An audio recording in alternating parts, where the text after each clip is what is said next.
동물 매개치료 특강 그 두 번째 이야기인데요. 사례를 통한 동물 매개치료 이야기 부분입니다. 동물 매개치료의 사례를 통해서 동물 매개치료가 어떻게 이루어지고 있는지 직접 안내하는 시간을 갖게 될 텐데요. 이번 시간에는 그 동물 매개치료의 기본 프로그램인 공놀이를 통해서 동물 매개치료가 심리치료적 접근을 했을 때 어떠한 결과를 나타낼 수 있는지에 대해서 안내하는 시간을 갖도록 하겠습니다. 자, 동물 매개치료에서의 공놀이. 일반적인 공놀이는 어떤가요? 자, 내담자들이 공을 던지면서 가져와 라고 얘기를 하면 치료도우미견이 공을 물어다가 내담자에게 주고 간식과 함께 칭찬하는 옳지 잘했어 라는 과정들이 이루어지는 게 공놀이라고들 알고 있습니다.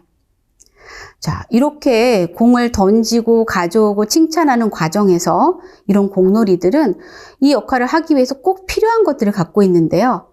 한번 살펴볼까요? 자, 먼저 공놀이를 하기 위해서는 공에 대한 관심이 필요합니다.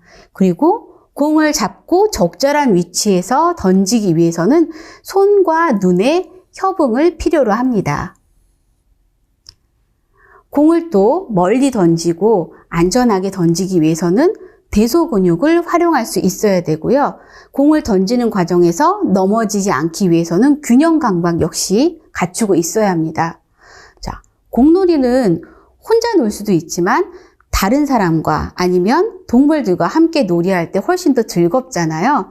그래서 나 혼자만 하는 것이 아니라 함께 놀이하는 것을 통해서 규칙을 배우는 과정들이 굉장히 중요한 동물 매개치료에서 공놀이에 필요한 것들 중 하나라고 이해하시면 될 것 같습니다. 자, 이 외에도 다양한 공놀이들이 있는데요. 먼저 보시면 지금 내담 아동이 공을 열심히 튀기고 있어요. 앞에 작은 강아지가 그 공을 나도 갖고 놀고 싶어 라고 반응을 막 하고 있는데 이렇게 강아지와 함께 공을 갖고 즐겁게 놀이하는 부분도 있을 수 있고요. 이건 뭘까요? 좀 어디서 많이 보시던 풍선 맞습니다.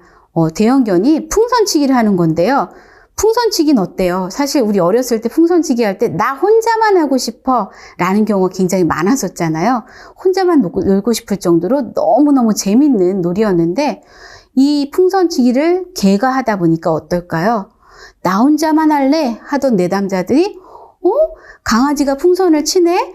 그래서 강아지가 풍선을 잘 칠 수 있게 던져주는 이런 변화까지 나타난 사례가 있었습니다. 또한 이 풍선치기가 재밌는 게요. 풍선을 강아지가 잘 치게 하기 위해서는 내가 균형 감각을 발휘해서 강아지를 배려해서 풍선을 던져주고요. 또 그리고 이 개가 풍선을 칠 동안 기다렸다가 내 차례를 기다렸다가 풍선을 치면 내담자가 다시 자기 풍선을 치는 너 한 번, 나 한 번 굳이 강요하지 않아도 자연스럽게 규칙이 만들어지는 이런 것이 가능한 프로그램입니다. 여기 보시면 우측에 학생은 고등학교 3학년인데 장애가 있는 분이었고요. 강아지를 굉장히 무서워해서 저 왼쪽에 있는 그 대형견을 만난 처음날 굉장히 무서워하고 울음을 표현할 정도로 공포를 보였던 친구인데 사실 사진을 확대해 보면 왼쪽 개가 마치 늑대처럼 인상을 쓰면서 공에 이렇게 몰입하고 있는 모습이 지금 나타나 있거든요. 처음에는 개를 너무너무 무서워했었는데 이제는 개와 공을 이용해서 줄다리기를 할 수 있을 정도로 용기를 찾은 사례라고 생각하시면 될 것 같습니다. 이렇게 공놀이에는 공에 줄을 매달아서 줄다리기 놀이도 가능하고요. 또 요거는 가족 단위의 공놀이 사례입니다. 가족들끼리 서로 공을 던져서 상대가 잘 받을 수 있게 아니면 중간에 있는 강아지들이 공을 신나게 받아올 수 있게 동시에 던져주는 이런 가족 단위 프로그램도 가능합니다. 자, 우리가 그러면 공놀이에 대해 일용한 그 다양한 심리치료적 접근 사례 중에 먼저 수동적 반응 사례에 대해서 한번 좀 알아볼 텐데요. 수동적 반응 사례, 어떤 느낌이 드세요? 수동적. 자발적으로 활동을 참여하지 않거나 뭔가 유도를 해야지 활동이 가능한 이런 사례를 말씀드리는 건데요. 자, 여기 사진에 나온 친구 같은 경우는 초등학교 4학년 자폐성 장애 친구로 자폐성 장애의 특성상 활동 참여율도 굉장히 많고요. 활동 참여율이 굉장히 낮고요. 잠이 드는 경우가 많아요. 아무것도 안 하고 누워있다가 활동 참여가 없다 보니까 결국 잠들었고요.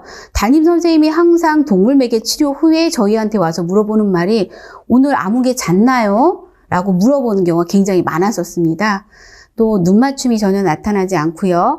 환경이 되게 불안할 경우, 또 낯선 환경일 경우는 자해를 하거나 소리를 지르거나 하는 행동들이 나타났는데 사실 이 친구의 담임 선생님이 아이에 대한 배려가 굉장히 높으셨어요. 그래서 낯선 환경을 힘들어하다 보니까 선생님께서 1년 365일 똑같은 가디건을 입고 계셨고요.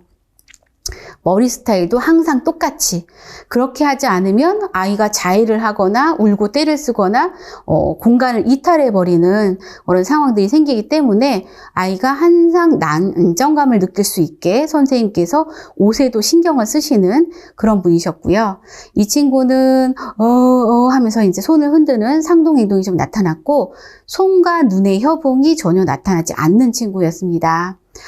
또 이제 좀 어려움이 있었던 게 이 친구 자발성이 떨어지는데 하필이면 대그룹 치료 프로그램이라 선생님 1명에 강아지 2마리 그리고 여기에 참여하는 학생들이 6명인 대그룹 치료였기 때문에 이 친구에게 오로지 그 신경을 써서 프로그램 진행하는 게 좀 어려움이 있었던 그런 사례라고 말씀드릴 수 있습니다.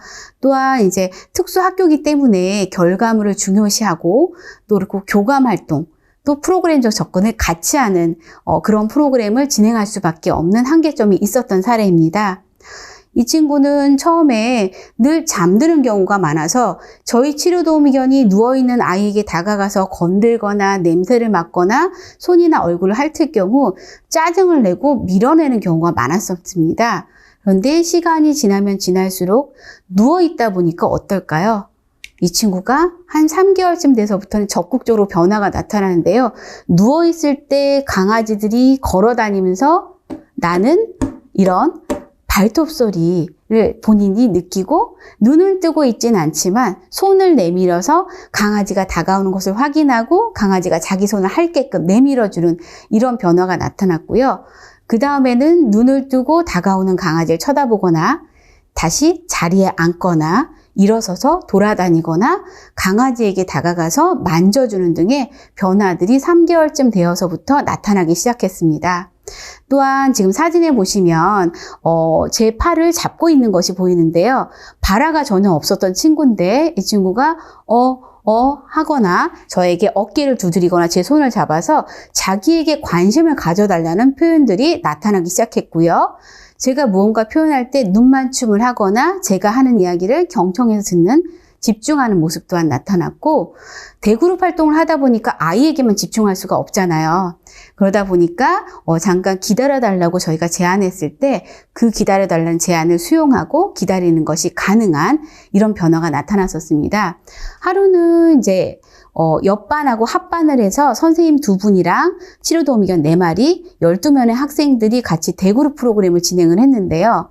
이 친구가 그날도 시작하자마자 제 손을 잡고 자기와 교감하는 활동을 먼저 했으면 하는 의사표현을 해서 저희 대형 치료도우미견을 데리고 함께 가서 잠시 자리에 앉아서 소통하는 활동을 했는데 아무래도 다른 학생들이 기다리다 보니까 선생님 잠깐 형님들하고 공놀이 하는 걸 도와주러 가야 될 것 같아. 너도 공놀이 같이 할래? 근데 반응이 없죠. 쳐다보기만 하고 지금은 안 하고 싶구나. 그러면 선생님하고 형님들은 먼저 공놀이를 하고 있을 테니까 너도 하고 싶을 때 같이 와서 하는 거로 하자. 선생님 형님들한테 갈게 라고 얘기했을 때 저를 붙잡고 떼를 쓰는 게 아니라 순순히 손을 놔서 제가 다른 활동을 진행할 수 있게 허용해주는 이런 욕구를 지원하는 모습이 가능했던 친구입니다. 그래서 제가 다른 아성들과 공놀이를 하고 있었는데요. 갑자기 누군가 제 손에 있는 공을 빼가는 거예요. 이게 뭐지? 했더니 이 자폐성 장애 친구가 제 손에 있는 공을 갑자기 와서 꺼내서 던지는데요. 자, 이 친구 공을 어떻게 던졌을까요? 보통 우리는 공을 어떻게 던지나요? 멀리 휙 던져서 강아지가 갖고 올 수 있게 하잖아요. 근데 이 친구는 공놀이를 어떻게 하는지 잘 몰라요. 대신 형님들이 공놀이 하는 것을 관찰을 해서 공이 손 밖에서 떨어져 나가는 게 공을 던지는 거라고 인식을 했던 것 같아요. 보통 하는 공을 멀리 던지는 건 아니었지만 관찰을 통해서 공이 손에서 떨어져 나가는 방식으로 공놀이를 시도하는 변화가 나타났던 아주 굉장히 반가웠던 사례였는데요. 이 친구 같은 경우 자폐성 장애로 손과 눈의 협응도 이루어지지 않고 주변 상황에 대한 관심 자체가 없었습니다. 그렇게 수동적인 친구가 자발적으로 나서서 공놀이를 관찰하고 그것을 모델링해서 공을 이용해 활동에 참여했다는 것, 그것만으로도 굉장히 좀 의미 있는 사례인데요. 이 친구가 한 5개월쯤 됐을 때 어떤 변화가 나타난지 살펴보도록 하겠습니다. 아래 보시면 분명히 낯선 환경에 불안을 느끼는 친구라고 했는데 사진 속에 보라색 옷을 입은 분은 실습을 목적으로 참여한 그 동물 매개치료사 분인데요. 이날 처음 만났어요. 이분을 처음 만났는데 낯선 환경을 편안하게 수용해서 그분 다리에 기대는 모습 보이셨죠. 그리고 치료 도움 의견이 다가오는 것도 허용해 주고요. 자기가 필요하면 원하는 대상이 있는 곳에 스스로 다가가서 활동하는 것도 가능했고요. 저희가 환경을 제공해 준다고 하면 손과 눈의 협응 역시 나타났는데요. 예를 들어서 저렇게 손을 치료도우미견이 핥아준다고 하면 손에 침이 묻어서 뜨끈하거나 약간 끈적끈적한 느낌이 날 수 있잖아요. 이것들을 자기 손바닥을 쳐다보는 것을 통해서 손과 눈의 협응이 자연스럽게 나타나는 그런 변화도 나타났다고 보시면 될 것 같습니다. 아무래도 저희가 특수학교에서 진행하다 보니까 지금 이 세 번째 5개월쯤 됐을 때 사례는 방학 프로그램이었거든요. 방학 프로그램은 솔직히 동물 매개치료가 아무리 즐거워도 하루에 6시간 이상 진행을 한다 그러면 지루하고 좀 힘들 수 있는데 이 친구 같은 경우는 이 시간 동안 굉장히 즐겁게 참여할 수 있고요. 다양한 프로그램적 접근을 했을 때 그 모든 과정 안에 적응하고 참여를 시도하는 시작은 좀 시간이 좀 걸리긴 했지만 결국은 참여해서 함께하는 변화까지 나타나는 사례가 이 친구의 사례입니다. 그리고 동물 매개치료 시간 내내 잠들지 않고 다른 친구들의 활동을 지켜보거나 개들이 다가왔을 때 적극적으로 반응하는 거, 때로는 공놀이를 했듯이 자기가 스스로 활동에 참여하는 변화까지 나타났던 사례고요. 이후로 한 2년 정도 프로그램을 더 진행했던 그런 자폐성 장애 친구 사례입니다. 다음 사례를 한번 좀 볼까요? 공격적인 반응 사례. 공격적. 어떤 생각이 드세요? 공격적인 거? 네, 생각하시는 대로 맞습니다. 좀 어떤 폭력적인 행동을 하거나 물건을 파손을 하거나 다른 사람에게 위해를 가하는 행동을 하는 이런 내담자들이 실제로 동물 매개치료에 참여하기도 합니다. 이 친구 역시 그 자폐성 장애를 보이고 있는 중학생이었는데요. 활동 참여를 잘 하지 않아요. 그리고 자폐성 장애 특성상 나타나는 기본적인 특성이 또 눈맞춤도 없는 부분들도 있었고요. 거기에 갑작스러운 공격성이 되게 심했고 또 힘겨루기, 소리 지름을 동반한 상동 행동들이 나타났었는데요. 사실 아마 이제 과격한 행동, 공격적인 행동 때문에 이 친구는 어떤 프로그램 참여에 있어서 좀 제한이 많이 있었던 거로 말씀을 들었어요. 그래서 일반적인 치료보다는 운동을 한다던가 남자 선생님들과 함께 참여해야 되는 이런 프로그램에 들어갈 수밖에 없었고 일반적인 치료는 좀 참석하기 어려운 사례였던 거로 제가 말씀을 들었었는데요. 그래도 동물 매개 치료는 이런 공격성 완화에 좀 도움이 될 것이란 판단 때문에 보호자분이 저희를 찾아주셨는데 이 친구가 저를 만나자마자 제일 먼저 한 행동은 저를 발로 차는 거였습니다. 치료실 안에 들어가기 싫었던 것 같아요. 그러다 보니까 이렇게 상대에게 위해를 가하거나 폭력적인 행동을 했을 때 더 이상 이 친구랑 치료 못합니다 라는 반응들이 나타났겠죠. 그리고 지금 당장 치료 공간에 들어갈 필요가 없어졌기 때문에 이러한 행동들이 강화되었던 친구가 아니었을까 생각이 듭니다. 그래서 이 친구를 처음부터 동물 매개 치료가 이루어지는 공간에 데리고 들어간 것이 아니라 차근차근 처음에는 밖에 대기 공간에서 만났다가 점차 그 치료실로 가기 위한 그 복도 그리고 문 앞에 의자를 두고 바깥에서 치료실 안에 동물들을 관찰하는 방법, 그 다음에는 문보다 조금 안에 의자를 집어넣어서 치료실 문은 열어놓은 채 동물 매개 치료에 참여하는 방법, 그 다음에는 친구가 완전히 치료실 안에 들어와서 문을 닫는 이런 과정까지 한 달에 걸쳐서 단계적으로 동물 매개 치료가 강제성이 있지 않고 스스로가 자유롭게 선택할 수 있는 또 그런 신뢰할 수 있는 곳이라는 인식을 주기 위해서 단계적으로 치료 공간 안에 들어올 수 있게 저희가 설계를 해서 진행했던 사례입니다. 이 친구의 환경적 특성을 한번 볼까요? 대부분의 보호자분들에게서 보이는 공통적인 특성인데요. 아무래도 아버님들은 좀 경제적 역할을 많이 하시다 보니까 좀 가족들, 이런 내담자에 대한 관심이나 지지보다는 경제적인 역할에 집중하셔서 좀 비협조적인, 그래서 이로 인해 모친이 지쳐 있는 경우가 굉장히 많습니다. 그러다 보니까 함께 했을 때도 조금 더 수월하게, 함께 했을 때 훨씬 더 수월하게 아동을 케어할 수 있는데 혼자서 하다 보니까 너무너무 지쳐 계셨고요. 모친은 또 이런 폭력적인 행동으로 인해서 이제 힘든 상황들, 학교에 불려간다거나 문제 행동으로 인해서 어떤 치료나 어떤 교육적인 접근에 있어서 참여하지 못한다는 통보를 받는 경우도 굉장히 많으셨기 때문에 이런 상황으로 인해 스트레스가 높고 감정 기복으로 인해서 때로는 아이를 달래주기도 했지만 때로는 아이에게 거칠게 화를 내거나 억압적인 행동을 하시는 경우도 굉장히 많았던 것으로 보고되고 있습니다. 이렇게 감정 기복으로 인해서 일관성 없는 양육 태도를 보이셨기 때문에 이 친구도 불안이 높아지고 그로 인한 공격적 행동이 좀 더 강화되지 않았을까 판단하고 있습니다. 또한 아동에 비해서 어머님은 굉장히 키가 작고 에너지 수준이 낮은 편이셨는데요. 지금 이 친구 연령이 어떤가요? 네, 15세입니다. 한참 사춘기고 내가 힘이 있다는 걸 확인할 나이죠. 그러다 보니까 어때요? 처음에는 어머님과의 힘겨루기가 괜찮았을지 모르겠지만 점점 나이를 먹으면서 초등학생, 중학생이 되면서 아동의 이 학생의 힘이 어머니를 넘어서죠. 그러다 보니까 에너지 수준이 낮은 모친의 입장에서는 이 친구를 데리고 치료를 하거나 가정에서 양육 환경을 만들어서 함께 무언가를 하는데 굉장히 많은 어려움을 보이는 사례라고 이해될 수 있었습니다. 동물 매개 치료실 안에 이렇게 단계적 접근을 통해서 들어와 있는 것이 적응을 하는 그런 과정을 거친 후에 처음에는 저희 대형 치료도우미견에게 전혀 관심을 보이지 않았었어요. 쳐다보지도 않고 혼자 누워있기만 하거나 소리를 지르거나 아니면 벽을 두드리던가 이런 행동들 많이 보였었는데 이 모습은 4개월쯤 됐을 때 제가 찍은 모습입니다. 보시면 모자이크 처리를 했지만 학생의 얼굴에 좀 웃음이 보이잖아요. 자기에게 다가온 것만으로도 눈맞춤이 나타나고요. 다가오는 대상을 향해 시선을 주는 거죠. 그리고 이 아이와 눈맞춤을 하고 또 저렇게 웃으면서 즐거운 감정을 표현하는 것들이 나타나기 시작했고요. 때로는 손을 내밀어서 만지려고 하는 시도 또한 나타났었습니다. 또한 처음에 말씀드렸던 공격적인 행동, 소리 지름 같은 그런 자극적인 행동들이 점점점 감소하고 그 강도도 좀 약화되는 이런 변화를 보였었고요.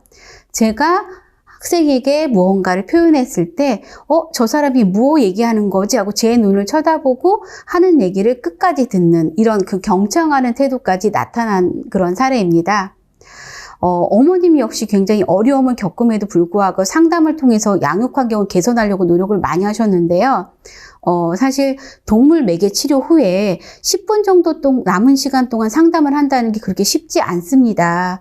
그러다 보니까 어머님을 좀 더 응원해드리고 어머님이 겪고 있는 어려움을 좀 이해하고 내담자에게 필요한 환경을 제공하기 위해서 제가 안내를 해야 될 필요성이 느껴졌기 때문에 오전에 이제 내담자를 학교에 보낸 후에 저희 동물 매개 치료실에 따로 방문하셔서 부모 상담을 1시간 이상 따로 진행하는 형태로 해서 어머님이 내담자에게 긍정적인 환경을 제공하실 수 있게 그럼 도와드리는 그런 과정을 저희가 함께 병행했습니다. 그리고 동물 매개 치료 시간에 내담자에게 어떤 환경을 주었을 때 내담자가 긍정적으로 변하는지 또 욕구를 지연하는지 어떤 부정적인 방식의 행동 표현들이 강도나 그 빈도가 감소하는지 이런 과정들에 대해서 안내하면서 제가 제공한 환경들을 어머님이 모방해서 아동에게 양육 환경으로 제공할 수 있게 저희가 안내를 해드렸고요. 그리고 아무리 동물 매개 치료 시간에 내담자가 긍정적인 변화를 보였다고 하더라도 혹시 그날 컨디션이 안 좋거나 뭔가 좀 부정적 경험을 했을 경우는 다시 퇴행하는 특성을 보일 수밖에 없거든요. 퇴행은 문제 행동이 아니라 치료 중에 당연히 나타날 수밖에 없는 그 과정의 하나인 자연스러운 그 변화인데요. 이 퇴행이 건강하게 잘 넘어갔을 때 오히려 그 퇴행의 빈도나 강도가 감소하는 그런 특성을 보이고 있습니다. 그래서 이렇게 내담자의 당일 컨디션에 대해서 부모님이 제게 메시지나 따로 전화를 통해서 정보를 주시는 걸 통해서 그걸 통해 내담자에게 필요한 환경을 구성하는 형식으로 이 학생의 동물 매개 치료가 진행되었다고 보시면 되겠습니다. 자, 아래 사진은 6개월 정도 되었을 때인데요. 치료 도우미견이 저렇게 바닥에 누워 있을 때 스스로 다가가서 옆에 가서 같이 나란히 누워서 털을 만져주고 그리고 털을 뒤집어서 그 털 사이에 보이는 살, 그 피부를 관찰한다던가 또 치료 도우미 동물이 어떻게 움직이는지 반응하는지를 관찰하는 등 이런 적극적인 변화들이 나타났던 시점입니다.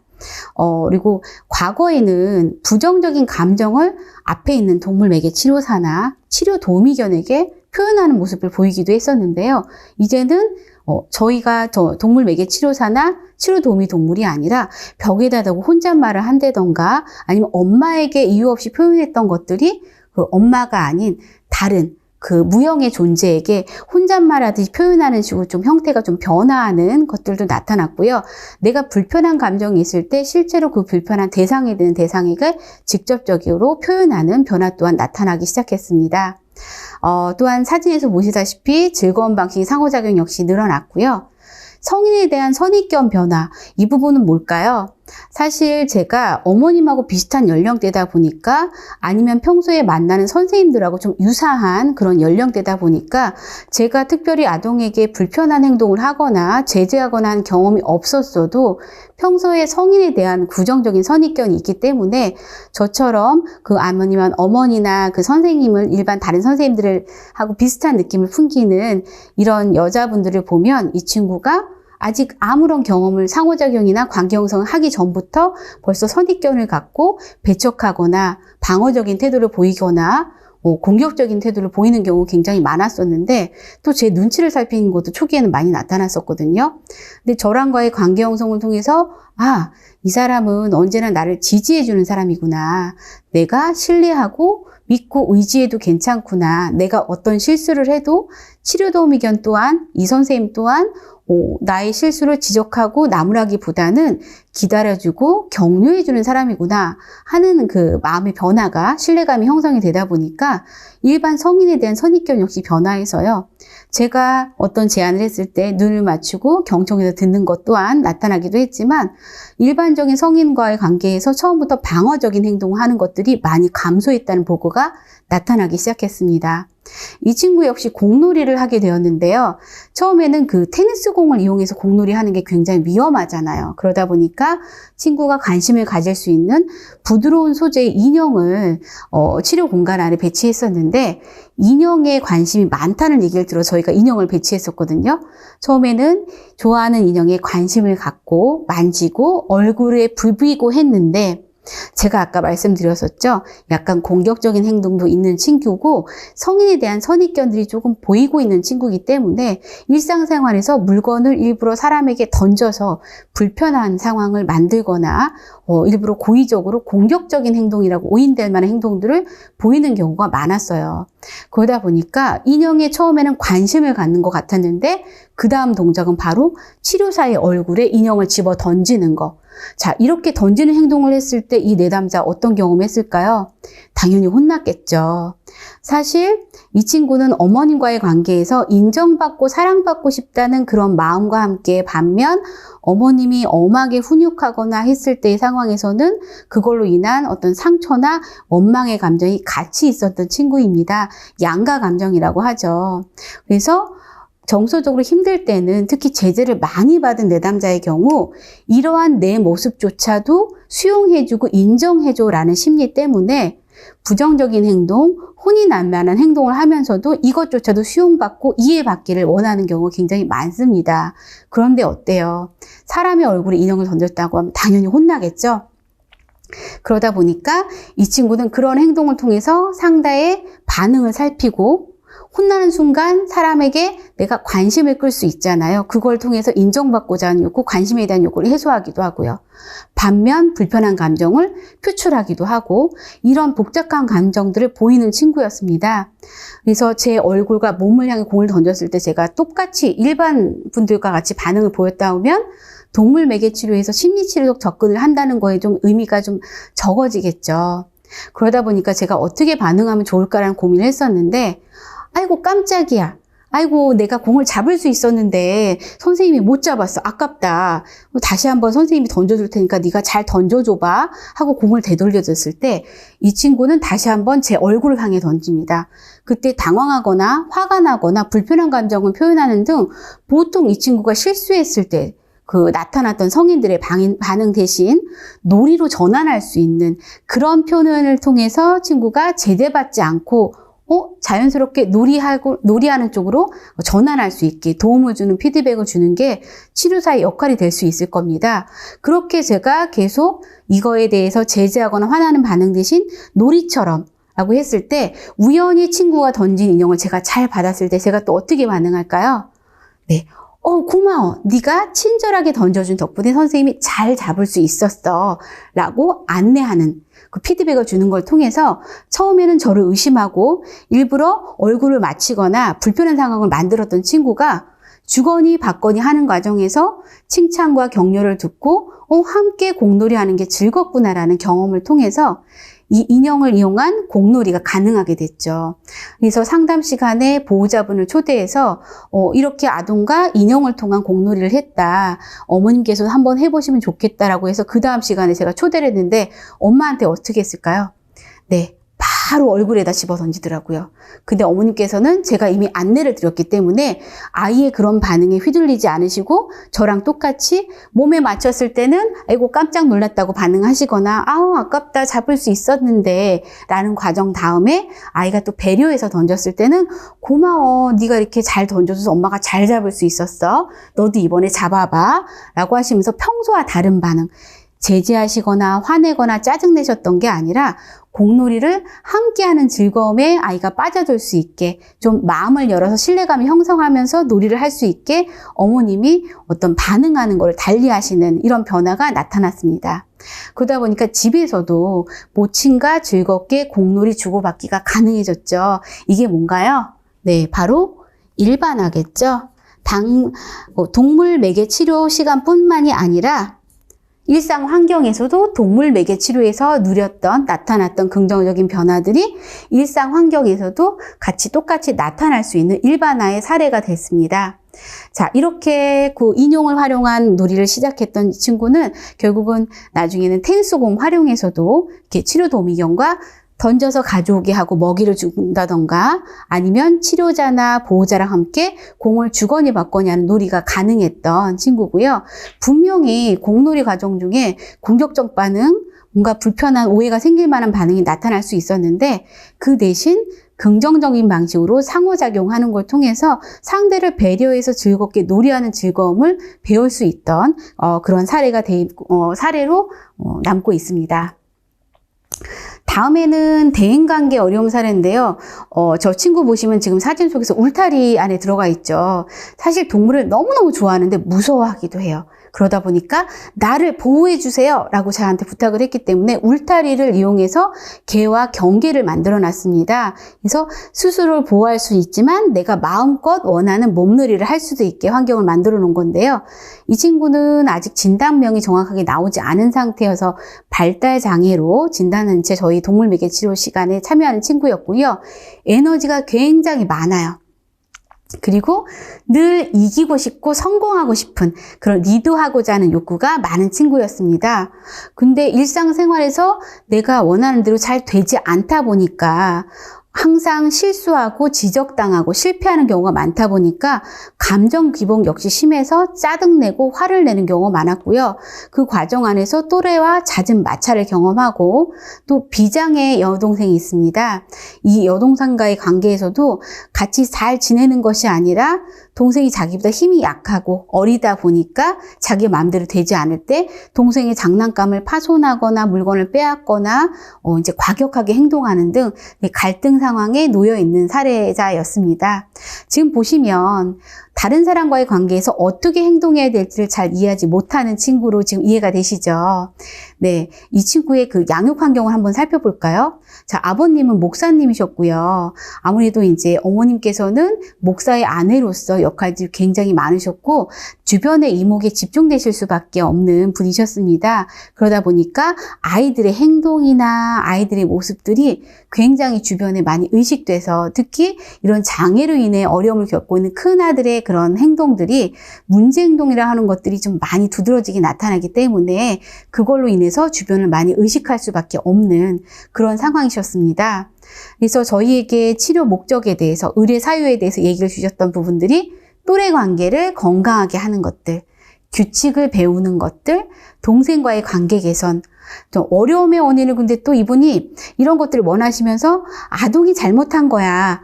왜 이렇게 아이가 될 수밖에 없을까 원인에 대해서 이해하시기보다는 이 모든 문제의 결과들은 아동이 건강하지 않기 때문에 아동이 문제다라는 의식을 갖고 계셔서 저희가 좀 처음에 상담할 때 조금 어려움이 있었지만 결국은 사실은 이런 문제 행동이라고 불리는 것들이 그 깊이 안에 좀 원인들이 있다. 그 원인 가능성을 찾아낼 경우 훨씬 더 수월하게 해결할 수 있고 아동이 자발적으로 변화할 수 있게 도울 수 있는 게 동물 매개치료라는 저희가 안내를 드렸었습니다. 자, 그러면 이 친구에 대해서 조금 더 자세히 알아볼까요? 자, 이 친구는 몸을 사용한 놀이를 굉장히 좋아한다고 저희에게 보고가 되었는데요. 아까 말씀드렸죠. 에너지가 높다고요. 그러다 보니까 어떨까요? 몸을 사용한 놀이를 너무너무 좋아하고 평소에 학습을 필요로 하는 상황에서 얌전히 앉아서 활동을 하기보다는 오랫동안 앉아있지 못하고 집중하지 못하고 짜증도 많고 그런 어려움을 보이는 친구였습니다.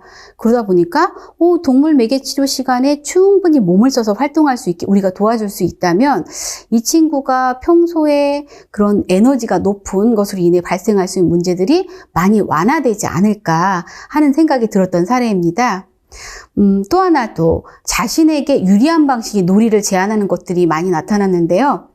리드하고자 하는 욕구, 성취하고자 하고 이기고자 하고 인정받고자 하는 욕구가 있는 친구잖아요. 그러다 보니까 어때요? 놀이에서 내가 원하는 대로 잘 되지 않을 경우 또 아니면 규칙을 따라야 되는데 그런 것들의 놀이 방식에 내가 익숙하지 않을 경우 또래에 비해서 놀이를 잘 못하다 보니까 늘 지겠죠. 성공하기보다는 실패하는 경우가 많다 보니까 자기 맘대로 유리한 방식으로 놀이를 규칙을 바꾸는 경우들이 나타났었습니다. 근데 결국은 규칙을 바꿨는데도 내가 원하는 대로 되지 않을 경우 신경질적인 반응, 갑자기 울어버리거나 짜증을 내거나 화를 내버리거나 이런 감정 기복으로 인한 문제들도 같이 나타나는 친구였습니다. 처음에 이 친구가 저한테 보인 반응은 모른 척하기였어요. 왜냐하면 항상 모든 치료 공간이나 어떤 교육을 목적으로 하는 공간에 들어가면 그 선생님하고 상호작용을 잘 해야 되고 말을 잘 들어야 되기 때문에 여기서도 혹시 내가 어떤 거를 선생님이 시키는 대로 해야 될지도 몰라라는 부담감을 굉장히 크게 갖고 있는 친구라 저랑 힘겨루기를 했던 것 같아요. 그래서 선생님이 시키는 거를 다 맘대로 하지 않을 거야. 몰라. 하고 아는 척도 안 하고 눈 맞춤도 안 하고 근데 보니까 여기 있는 치료도우미견이 너무 예쁘게 생겼고 얘네랑 놀고 싶어요. 무섭긴 하지만 얘네랑 뭔가 하고 싶은데 어떻게 하면 좋지? 라고 고민하다가 저한테 부탁했던 게 저 강아지들하고 놀고는 싶은데 무서워요. 선생님 이거 어떻게 해야 돼요? 그러면 강아지들하고 직접 만날 필요가 없게 안전하게 선생님이 울타리를 만들어주면 어떨까라고 해서 저렇게 울타리가 만들어지기 시작했고요. 강아지랑 놀고 싶은데 싶은데요. 선생님, 나 도와주세요. 라고 해서 강아지와 놀기 위한 목적으로 저한테 선생님하고 말을 걸기 시작했고요. 제가 필요한 걸 도와주면 그리고 한동안 또 아는 척을 안 해요. 그러다가 저 간식 주고 싶은데 선생님 간식 주고 싶어요. 간식 저한테 주세요. 필요한 게 생기면 다시 마음 열어 저한테 관계 형성을 하고요. 이런 상황들이 반복되다 보니까 이 친구에게 저는 필요한 존재로서 좀 부담 없이 언제든지 자기가 원하는 것을 수용해주는 존재로서 옆에 있는 사람으로 인식이 되기 시작했죠. 자, 이 친구도 저한테 전이하는 게 나타났어요. 앞의 사례도 그랬었죠. 평소에 성인들에게 많이 혼나거나 활동 유도 당하거나 했던 친구들은 그 과정 안에서 자기의 상처나 불편했던 경험들이 있기 때문에 그 선입견을 가지고 저 선생님도 나한테 똑같이 할지도 몰라 라는 생각 때문에 사실 힘겨루기 역시 일반적인 성인들에게 그 경험했던 선입견을 통해서 저한테 보였던 전이의 형태가 아니었을까 생각을 하게 되는 사례입니다. 처음엔 그래서 눈치도 보기요. 일부러 눈맞춤도 피하고 모른 척하기도 하고요. 제가 아무리 웃으면서 지켜보더라도 이 친구 끝까지 모른 척 했었거든요. 그리고 아까 말씀드린 힘겨루기 하는 것들, 뭔가 선생님 도와줄까? 라고 했을 때 반응 안 하거나 안 해요 라고 얘기를 한다던가 제가 난감해할 만한 방식으로 소통하는 것들이 힘겨루기 형태로 많이 나타났었습니다. 근데 그런 친구가 점차 변하기 시작하는데요. 공놀이에서도 그 변화가 나타나요. 강아지들이 공을 굉장히 좋아한다고 것을 알고 있어요. 근데 사진 보시면 어때요? 강아지들이 공을 어떻게든 갖고 싶어서 나도 공놀이 하고 싶어 라는 게 뒷모습에서 느껴지시죠? 근데 이 친구는 나 혼자 공놀이를 하고 싶고요. 약 올리고 싶은 것도 있어요. 이건 내 거야. 내 거야. 나만 갖고 놀 수 있어. 너네는 못 갖고 놀아. 하는 어떤 소유욕이라던가 리드하고자 하고 나만 갖고 있을 거야 라는 그런 욕심적인 모습들을 많이 보였었는데요. 사실 강아지들 얼마나 갖고 놀고 싶어요. 보통 이러면 어떨까요? 강아지들이 공들 갖고 싶어 하는 것 같아. 양보하면 어떨까라는 제안들을 많이들 하세요. 근데 사실 동물 매개 치료가 심리치료적 접근이라고 하면 그것조차도 아이 스스로 할 수 있게 도와주셔야 돼요. 그래서 지금은 속에서 굉장히 답답하실 거예요. 분명히 아마 어머님들 이 모습을 보시면 왜 강아지한테 양보 안 하니? 같이 양보해서 놀아야지라고 해서 양보하고 규칙을 배워야 된다고 생각하실 텐데 강압적으로 했을 경우 당자는 말을 들을 수 있겠지만 그 힘이 사라지면 스스로 하기보다는 결국은 더 안 하고 고집을 피우는 다시 원래 모습으로 돌아가는 경우가 굉장히 많다고 보시면 될 것 같습니다. 처음에는 혼자만 공놀이를 해요. 근데 혼자 공놀이 하다 보니까 어떨까요? 결국은 심심하니까 저를 초대하더라고요. 그 저랑 공놀이를 하는데 제가 당연히 공을 더 잘 주고받잖아요. 그러다 보니까 어때요? 유리하게 규칙을 바꿔요. 그래도 마음대로 안 되면 공을 세게 던져서 불편한 감정을 표현을 하더라고요. 나 이기고 싶어. 리드하고 싶고 성취하고 싶어 라는 이 욕구가 이때 나타나는 거죠. 그러면 제가 계속 원래대로 제가 공놀이를 잘하는 모습 그대로 보이면 이 친구 어떻게 할까요? 점점 더 규칙을 바꾸거나 공을 거칠게 던지는 모습이 더 많이 늘어날 거예요. 그리고 제가 아무리 공을 살살 던져야지 그리고 규칙을 바꾸면 어떻게 규칙 바꾸지 않고 약속을 지키자라고 하는 말들이 전혀 소용이 없을 거예요. 사실 심리치료적 접근을 하실 거면 이런 지적들은 하지 않으시는 게 좋아요. 대신 이 친구가 가장 필요로 하는 거, 지금 저랑과의 관계에서 힘겨루기도 있었고 다른 성인과의 관계에서 좀 어려움을 저한테 고스란히 전이하고 있는 상태였다고 말씀을 드렸잖아요. 그러다 보니까 성인과의 관계가 늘 나를 제재하는 사람, 억지로 활동 유도하는 사람으로 이해되고 있는 친구였기 때문에 제가 그 벽을 허무는 게 되게 중요했어요. 그래서 제가 어떻게 했냐면 공을 일부러 못 받는 척 넘어지기도 하고 몸개그라고 하죠. 이 친구 어땠을까요? 늘 이기고 싶었는데 선생님이 공을 제대로 못 받고 실수를 하고 자기가 더 잘해요. 배꼽을 잡고 웃더라고요. 이기고 싶었는데 그것들을 성취를 했으니까요. 사실 굉장히 얄미워 보일 수도 있는데 이 친구 입장에서는 그렇게 이기는 경험들이 좀 필요했고 저랑과의 관계에서 두텁고 높은 벽을 허무는 계기가 필요했기 때문에 이런 몸개그가 동물 매개 치료사에게는 좀 필요할 것으로 생각이 됩니다. 이런 과정을 통해서 제가 굉장히 아유 아까워 잘 잡을 수 있었는데 라는 방식으로 이 친구가 평소에 공을 놓치면 짜증냈던 거를 대체할 수 있는 걸 제가 모델링하는 게 반복이 됐고요. 그리고 이 친구가 공을 잘 못 잡는다고 하면 저는 그 친구의 실수를 위로하는 행동들을 했습니다.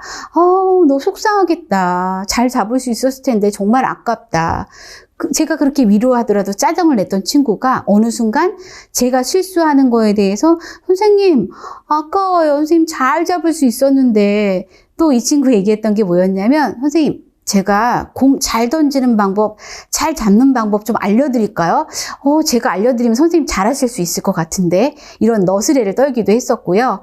그렇게 상대의 실수를 위로해주고 격려해준 이런 변화가 나타난 후에는 사실 중간중간 자기가 공을 놓쳤을 때 치료도우미견을 탓을 했었어요. 너 때문에 내가 공을 놓쳤잖아. 에이 선생님이 이래가지고 내가 공을 잘 못 던졌잖아요 라고 짜증을 부리고 상대를 탓을 했는데 공을 갖고 싶어하는 치료도우미견에게 어느 순간 짜증내거나 하는 거 대신 치료도우미견 역시 공을 갖고 놀이할 수 있게 자 너도 갖고 놀아 라고 기회를 주기도 했고요.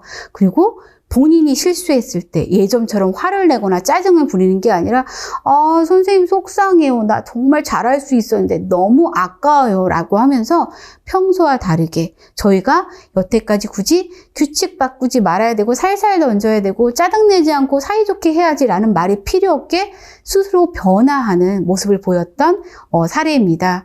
이렇게 보시면 공놀이가 단순히 던지고 가져오고 하는 어떤 결과물이 있는 그냥 재미있는 놀이처럼 보이겠지만 그 과정 안에서 아동이 갖고 있는 욕구들을 먼저 분석을 해서 충분히 풀어낼 수 있고 스스로 해결해 나갈 수 있게 기다려주고 환경만 만들어주면 이 아동 사례처럼 자기 스스로 행동을 긍정적으로 변화할 수 있는 그런 것이 심리치료적 접근을 바탕으로 한 동물 매개치료일 거라 생각이 듭니다.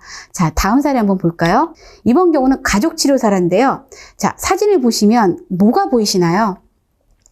자, 엄마와 딸, 자, 저 여자친구가 치료에 의뢰된 사례고요. 자, 그리고 아빠의 모습이 보이고 동생의 모습이 보이는데요. 자, 엄마는 지금 계속 딸에게 뭔가를 얘기하고 있어요. 공놀이를 할 때 너 혼자 공을 다 갖고 놀면 어떻게 해? 같이 갖고 놀아야지. 계속 잔소리하고 있는데 아이가 어때요? 엄마를 쳐다보고 있나요? 다른 곳을 보고 있죠. 네, 잔소리 안 들려요 라는 반응을 지금 하고 있잖아요. 아버님은 지금 강아지를 너무 좋아하시는 분이라 오랜만에 대형견과 함께하는 이 상황이 즐겁다 보니까 강아지한테 집중하고 있어요. 동생인 남동생은 아빠, 엄마 이거 봐요 라고 얘기하고 있는데 아무도 지금 아이를 쳐다보고 있지 않죠. 이 가족의 이 사진에서 나타난 이 특성들을 지금부터 가족치료 사례에 반영해서 이야기를 좀 드리도록 하겠습니다. 자, 사진 가운데 나와 있는 여자친구는 11살의 그 정서적 어려움을 보이는 친구고요. 뇌전증이라고 해서 가끔 경기로 인해서 그 좀 정서적 어려움이 병행되고 있는 그런 친구입니다. 이 친구는 에너지 수준이 보통이긴 한데 자기가 좋아하는 활동 앞에서는 굉장히 초집중해서 활동할 수 있는 친구이고요. 또 리드하고자 하는 욕구도 있고 이기고 싶고자 하는 욕구가 같이 있는 친구예요. 그리고 타인 조망 능력, 다른 사람의 입장을 헤아리는 게 조금 떨어져요. 아무래도 첫 아이고 이 친구가 그 정서적 어려움을 겪고 있다 보니까 부모님들께서 아이가 스스로 해결하기보다는 아이가 잘 못하는 것들을 해결하기 위해서 도와주시고 어떤 물고기를 잡아주는 형식으로 환경을 주신 게 좀 많지 않아서 이렇게 되지 않았을까, 그런 영향이 있지 않았을까 생각되는 사례인데요. 늘 자기가 떼를 쓰거나 울거나 보채거나 이제 그런 상황에서는 항상 내가 원하는 것을 얻을 수 있거나 원하지 않는 것을 피할 수 있었기 때문에 이런 환경적 영향으로 인해서 힘겨루기가 자주 나타나는 친구였습니다. 부모님들의 그 특성을 좀 볼까요? 자, 아버님은 직업군인인데요. 한 달에 2번 정도 귀가하시고요. 아이들을 위해서 환경 구성을 노력 굉장히 많이 해서 온몸으로 놀아주세요. 정말 이 또래 아이들에게 가장 최고인 몸놀이를 너무너무 잘해주시는 최고의 아빠셨는데 어머님이 이런 부분에 있어서 아버님이 도움 주시는 걸 좋아하시는 반면 오히려 아버님이 아이들을 너무 허용적으로 키우기 때문에 자기가 좀 어려움을 보인다, 어려움을 갖고 있다라고 얘기하실 정도로 아이들에게 몸놀이와 허용적인 환경을 잘 주시는 편입니다. 아버님은 어머님이 아이들을 통제하는 편이라 여기시고요. 어머님의 경우 이제 아버님이 자주 오시지 않다 보니까 양육 스트레스가 굉장히 높은 상황이었고요. 원래 갖고 있는 양육 능력을 충분히 발휘하지 못하시는 편이었고, 빠르고 쉬운 방법으로 통제하는 것들이 많이 나타나셨습니다. 그래서 이제 아버님의 허용적인 환경이 오히려 아이들에게 안 좋은 영향을 끼치고 있다라고 말씀하시는 경우가 많았습니다. 자, 그럼 동생은 어떠한 어려움을 보이고 있을까요? 이 당시 장애가 없는 9살 동생의 경우 누나로 인해서 또 영향을 받고 있었는데요. 누나가 평소에 제재를 많이 당하거나 아니면 부모님을 속상하게 하는 일들이 많다 보니까 자기의 욕구를 좀 숨기는 편이었어요. 자기마저 부모님한테 뭔가를 바라거나 또 이제 속을 썩였을 경우 부모님을 실망하게 할까봐 속상하게 하는 게 되게 미안한 마음 때문에 굉장히 어때요? 어른스러운 판단이죠. 어른스러운 행동이지만 이렇게 바람직한 모습을 보인다는 건 사실 이 동생의 입장에서는 누나를 돌보는, 아이답지 않게 오히려 동생이 누나를 돌보는 이 상황이 역할에 대한 부담 가능성으로 발생하고 있을 가능성이 굉장히 높아 보였습니다. 이런 부분을 예측할 수 있는 그런 결과물들로는 부모님들께서 말씀하신 부분 중에 예전에는 그러지 않았는데 초등학교 들어가면서 점점 짜증과 토라지는 모습이 늘어났다고 하시더라고요. 이것들이 아동으로서 적절히 아이 나이에 맞게 욕구를 표현하는 것들을 자제하고 바람직한 모습들을 보이려고 노력하고 이런 아이답지 않은 모습들에서 오는 그런 부작용이지 않을까 하는 생각이 들었습니다. 자, 그러면 이 가족치료 사례에서 이 누나와 동생이 실제로 어떤 어려움을 보이고 있는지에 대해서 좀 더 자세히 알아보도록 하겠습니다.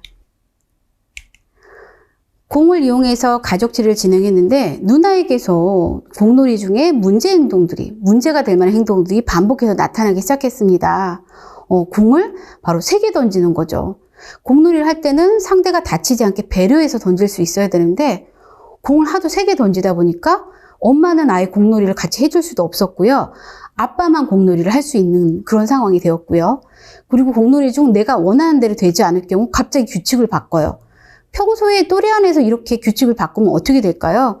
친구들하고 원활하게 놀이가 이루어지지 않다 보니까 또래들이 이 친구와 놀이하는 것 자체에 흥미를 느낄 수가 없겠죠. 그러면 소외되는 경우가 발생할 수도 있는데 이 가족들하고 공놀이 할 때도 이러한 문제 행동들이 나타나기 시작했습니다.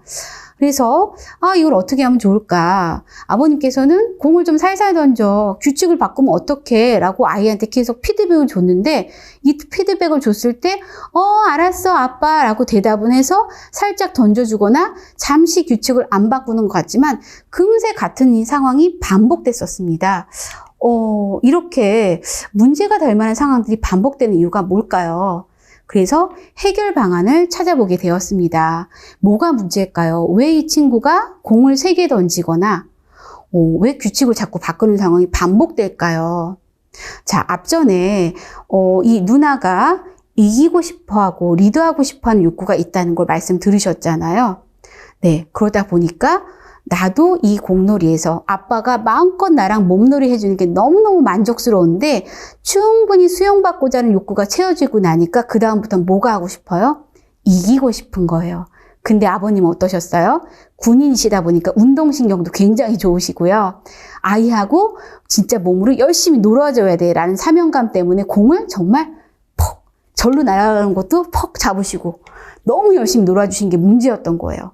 그래서 아버님 너무 완벽하게 공을 잡아주신 게 문제입니다라고 말씀드리니까 아버님이 굉장히 당황하셨겠죠. 이 친구는 지금 충분히 아버님과의 관계에서 수용받고자 하는 욕구를 채웠기 때문에 이제는 이겨보고 싶은 그런 욕구도 채우고자 하는 것 같습니다. 그러면 아버님과의 관계에서 공놀이 중에 좀 일부러 공을 놓치는 척도 해주시고 특히 세게 던졌을 때 세게 던지는 게 좀 무서워서 공을 못 잡았다던가 이런 식의 반응으로 대처해 보시면 어떨까요? 라고 제안을 드렸고요. 그래서 이 친구의 욕구를 기반으로 해서 놀이를 같이 해주실 때 아버님이 대응하는 방법을 한번 바꿔보기로 했습니다. 어떻게 됐을까요? 네, 아버님이 공을 놓치는 척하면서 넘어지니까 깔깔깔깔 웃으면서 즐거워했고요. 또 아버님께서 공이 세게 날아왔을 때마다 너무 무서워서 다칠까 봐 공을 못 잡았어 라고 표현을 하자 이 친구가 알았어 아빠, 알았어. 자, 아빠 너무 무서우니까 좀 살살 던져봐 라고 했을 때 아이 스스로 알았어 얘기하고 배려해서 던지는 것들. 그리고 이기고 싶고 성공하고 싶었는데 지금 아빠가 그런 것들을 충분히 해결할 수 있게 환경을 줬기 때문에 그 욕구가 채워지다 보니까 어때요? 더 이상 규칙을 바꿀 필요가 없어졌잖아요. 그러다 보니까 이 친구는 배려해서 살살 던지는 변화가 나타나기 시작했고요. 규칙은 전혀 바꾸지 않고 놀이에 참여했습니다. 자, 그럼 아버님이 이 친구가 이렇게 긍정적인 변화를 했을 때 당연한 거야 라고 넘어가셨을까요? 사실 대부분의 보호자분들이 많이 하는 실수가 그거예요. 잘하는 거는 당연한 일, 실수한 거는 지적해야 되는 일. 그러다 보니까 아이들이 어떨까요? 내가 잘하는 게 좋구나, 배려해서 하는 게 좋구나, 긍정적인 방식이 좋구나가 아니라 혼나기 싫어서 내가 하지 말아야 될 행동들을 안 하거나 칭찬받기 위한 목적으로 어떤 행동을 하려는 행동들이 그런 시도들이 나타나겠죠. 그래서 아버님께서는 좀 긍정적인 방식으로 아이에게 피드백을 주셨는데요. 고마워. 네가 살살 던져서 아빠가 더 잘 받을 수 있었어. 네가 살살 던져줘서 하나도 무섭지 않았어. 라는 식의 피드백을 즉각 주셨기 때문에 아이는 단순히 피드백만 받은 것이 아니라 내가 배려해서 던지니까 더 즐겁게 공놀이를 할 수 있구나. 그래서 공놀이를 즐겁게 오래오래 할 수 있는 방법들도 알게 됐고요. 충분히 아빠에게 수용받고자 하는 욕구도 채워주고 또 공놀이를 성공적으로 할 수 있는 것들, 또 규칙을 잘 지킬 수 있는 것들도 자기 스스로 선택해서 자발적으로 하는 이런 변화를 갖게 되었던 사례입니다. 자, 이 친구들 같은 경우는 사실 한 달에 한 번씩 가족 치료를 해서 총 3회기를 진행했던 사례인데요. 이 가족 사례에서 누나와 남동생의 경우 부모님들께서 아이들에게 긍정적인 양육 환경을 주실 경우 훨씬 더 좋은 결과를 낼 수 있을 거로 판단이 되었기 때문에 누나와 남동생에게 필요한 환경에 대해서 제가 안내를 드리게 되었습니다. 자, 먼저 누나의 경우 또래 관계에서 유행하는 놀이 연습하기. 누나는 평소 또래 안에서 소외된 경험을 했을 가능성이 굉장히 컸고요. 또래랑 또래 안에서 유행하는 놀이를 같이 참여하고자 하는 욕구도 굉장히 큰 것으로 제가 말씀을 드렸었습니다. 그러다 보니까 우연히 또래랑 놀이할 수 있고 어울릴 수 있는 기회가 왔을 때 성공적으로 같이 소통할 수 있게 하기 위해서 요즘 친구들이 좋아하고 잘하는 놀이들을 미리 부모님께서 알아낸 다음에 가족들끼리 연습할 수 있는 기회를 갖는 거를 제안드린 거죠. 그래서 또래들하고 특정 놀이를 요즘에 무궁화꽃이 피었습니다. 놀이 또 이제 영화 때문에 많이 유명해졌잖아요. 네네. 그래서 그런 놀이처럼 집에서 마음껏 해서 충분히 이 놀이에 대한 하고 싶은 욕구를 해소할 수 있게 1차적으로 도움을 주신 다음에 연습을 하다 보니까 어떨까요? 우연히 친구들하고 함께할 기회가 왔을 때 실수하지 않고 실패하지 않고 성공적으로 같이 참여할 수 있겠죠. 친구들의 경우 평소에 아무개가 이거 잘 못할 텐데 라고 생각했는데 너무너무 잘해서 와, 우리 다음에도 얘랑 같이 놀자 라고 할 가능성이 커지겠죠. 그리고 누나 역시 나 이거 잘 못하는 줄 알았는데 와, 되게 잘하네, 나 성공했네, 친구들하고 같이 하니까 너무너무 재밌다 라면서 성공의 경험을 할 수 있겠죠. 그래서 이런 차원을 위해서라도 또래 관계에서 유행하는 노래를 미리 연습하는 시간을 갖는 게 굉장히 의미 있을 것으로 보였습니다. 또 부모님들께서 평소에 아이들이 불렀을 때 바로바로 반응을 해주지 못하시기 때문에 아이들이 소리를 지르면서 엄마 아빠를 부르거나 나중에는 좀 손으로 이렇게 두드리듯이 불편한 방식을 활용해서 보호자를 부르고 관심을 끌려고 하는 행동들이 나타났었는데요. 그래서 아이들이 불렀을 때는 처음부터 바로바로 반응해 주시려고 하는, 항상 주의를 두시다가 아이가 불렀을 때 바로 반응해 주는 습관을 가지시면 어떨까 제안을 드렸습니다. 그래서 지금까지 아이들이 소리를 지르거나 부모님을 막 때리듯이 부르는 게 아니라 정상적으로 안정적인 방식으로 부모를 불러도 언제든지 부모님이 나에게 집중해 줄 거라는 걸 인식을 심어주는 걸 통해서 부적절한 방식의 상호작용 시도가 나타나지 않게끔 하기 위해서 불렀을 때 바로 반응해 주기를 제안 드렸고요.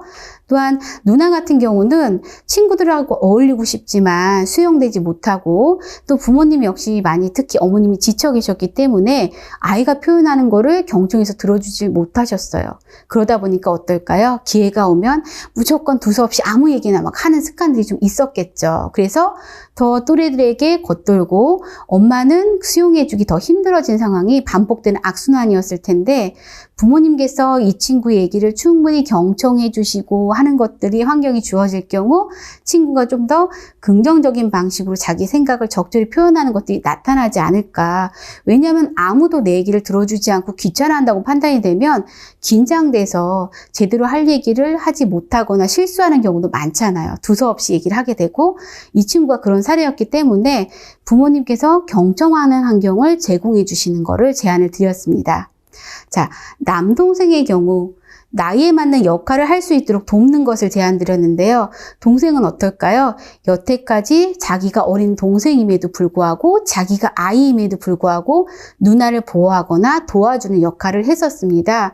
물론 엄마를 기쁘게 해주거나 엄마를 돕기 위해서 했을 선택이긴 한데 사실 여기에서 아이답지 않게 또 역할에 대한 부담 이걸로 인해서 내 욕구가 충분히 해소되지 못하고 그래서 짜증과 또 상황에 따라서 감정의 기복이 생기는 이런 어려움들을 경험하고 있는 것으로 알고 있었기 때문에 아이가 나이에 맞는 역할을 할 수 있도록 돕는 것들이 부모님께서 꼭 해주셔야 될 일 중에 하나였습니다. 그래서 이것들을 안내하기 위해서 부모님께 제안을 드렸던 게 바로 1:1 데이트. 어머님이든 아버님이든 번갈아 가시면서 남동생과 따로 1:1 데이트하는 시간을 가지는 걸 통해서 아이에게 이 친구가 얼마나 부모님에게 소중한 존재인지 깨닫게 전달하는 것과 함께 때로는 이런 제가 피드백을 드리라고 말씀을 드렸어요. 네가 엄마를 도와주고 누나를 챙겨주고 하는 것들 너무너무 고맙지만 너무너무 힘들 때는 하지 않아도 돼. 엄마 아빠를 도와주거나 누나를 도와주고 싶다고 하면 내가 할 수 있을 때 하고 싶을 때 그때 하는 것도 괜찮아. 너무 힘들 때는 힘들다고 얘기해 줬으면 좋겠어. 그리고 또 이 친구를 얼마나 부모님이 사랑하시는지 이런 부분들을 1:1 데이트 때 같이 전달해 주시면 어떨까. 그래서 아이의 그간 노력을 격려하시긴 하지만 그거에 대해서 계속 해야 될 일이 아니라 아이답게 성장할 수 있게 안내하기 위해서 이런 과정들이 함께 되면 좋겠다고 저희가 부모님께 피드백을 드렸었거든요. 그리고 속상한 일이 있거나 힘들 때 이럴 때는 감정을 표현하는 게 좋다는 것들도 함께 전달해 주십사라고 안내를 드렸습니다. 그러다 보니까 어떨까요? 마지막 회기 때는 훨씬 더 편안한 모습으로 동물 매개 치료에 참여하는 변화가 나타났던 사례입니다. 자, 지금까지는 이제 여러 가지 유형의 공놀이를 이용한 심리치료 접근에 대해서 안내를 드렸었는데요. 자, 기본적인 공놀이 프로그램 보통 어떤가요?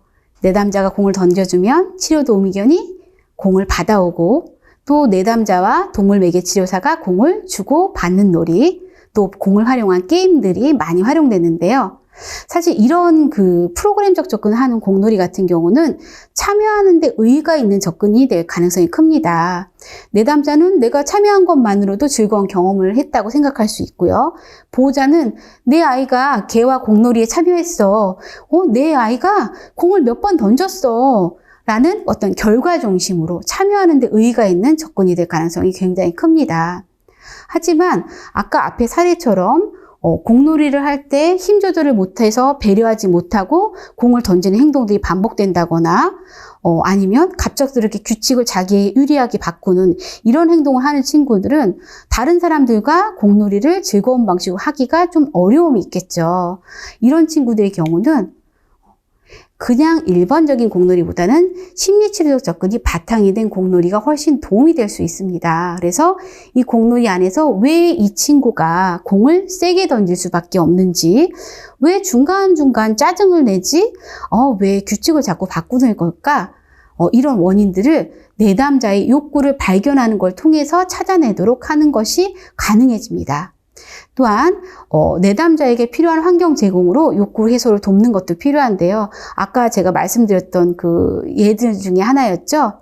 이기고 싶은 친구한테는 충분히 이길 수 있게, 그래서 또 이런 이길 수 있게 경험 주는 과정에서 보호자들이, 동물 매개 치료사들이 몸개그를 하면서 어떤 아이와의 그 사이에 보이지 않는 벽을 허무는 이런 행동들을 했었잖아요. 그래서 아이가 만약에 내담자의 관계 형성이 어려움이 있고 힘겨루기를 하려고 한다. 그리고 평소 성인들과의 관계에서 제재받았던 경험이 있고 이 선생님도 나한테 뭔가 시키거나 좀 어렵게 할지 몰라라는 부담감을 갖고 있는 게 보인다고 하면 이렇게 힘겨루기가 더 이상 나타날 필요가 없게 몸개그처럼 아이가 원하는 그런 것들을 할 수 있게 벽을 허무는 이런 환경 제공을 통해서 아이의 욕구를 해소하는 걸 돕는 것도 좋은 방법이라는 생각이 듭니다.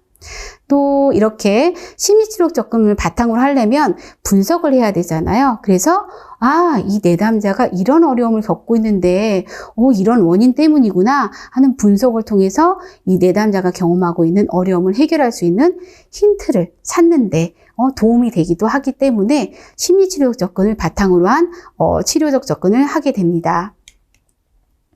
자, 심리치료적 접근을 바탕에 그 동물 매개치료를 하는 가장 큰 이유 뭘까요?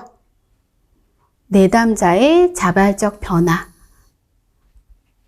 보통은 제재를 통해서, 활동 유도를 통해서 내담자가 긍정적이라고 생각하고 변화라고 생각하고 바람직하다고 생각하는 형태로 변할 수 있게 저희가 피드백을 주는 그런 접근을 많이 했었는데요.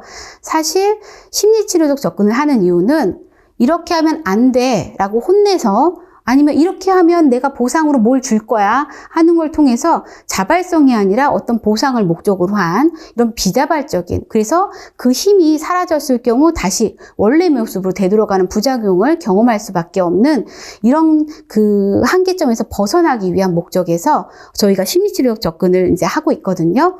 그래서 강요되지 않는 환경에서 함께 놀이하기 위한 규칙 만들어 지키기가 가능해집니다. 네.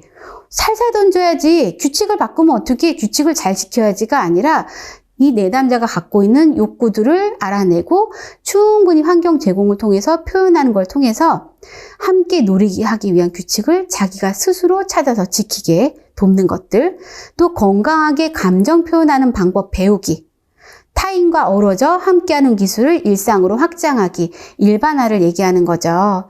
또한 즐거운 놀이로 인한 만족감과 동물 매개 치료에 대한 긍정적 인식 갖기. 자, 이 시간에 동물 매개 치료 시간을 통해서 동물하고 뭔가 해야 돼 라는 부담감이 있던 내담자들조차도 자기가 스스로 즐겁게 참여할 수 있는 환경들을 동물 매개 치료사가 제공해 줄 수 있다고 하면 즐거운 놀이에 참여한 것으로 인한 만족감, 또 그 안에서 충분히 자기 욕구를 해소하고 원하는 것들을 충분히 표현하는 것으로 인한 만족감을 통해서 동물 매개 치료는 뭔가 해야만 되는 부담감이 있거나 아니면 불편하지만 참고 해야 돼 라는 것들이 있는 영역이 아니라 편안하게 나를 개방하고 그리고 여기 안에서 즐겁게 내가 마음껏 누릴 수 있는 곳이다. 그래서 내가 갖고 있는 다양한 가능성들을 내담자들이 충분히 발휘할 수 있게 돕는 곳이라는 인식을 만들 수 있게 하는데도 심리치료적 접근은 굉장히 중요한 역할을 하고 있다고 보고 있습니다. 그래서 지금까지는 동물 매개 치료 안에서 늘 기본적으로 즐겁게 놀이할 수 있는 프로그램인 공놀이 프로그램에 대해서 알아봤는데요. 이렇게 뻔하게 공을 갖고 던지고 받고 하는 이런 기본적인 이벤트적 접근일 수 있는 공놀이가 심리치료적 접근을 할 경우는 내담자의 욕구라던가 내담자가 갖고 있는 어려움들을 건강하게 해소하고 해결할 수 있는 답을 찾아갈 수 있게 도와주는 치료적 접근이 될 수 있다는 것을 오늘 제가 안내하게 되었습니다. 이 다음 세 번째 파트에서는 동물 매개 치료 임상 현장에 대해서 제가 안내하게 될 텐데요. 임상 현장에서 실제로 어떻게 동물 매개치를 이해하고 있는지, 어떤 것들을 기대하고 있는지, 동물 매개치료사들은 어떠한 것들을 갖춰야 할지에 대해서 더 알아보는 시간을 갖도록 하겠습니다. 긴 시간 경청해 주셔서 감사합니다.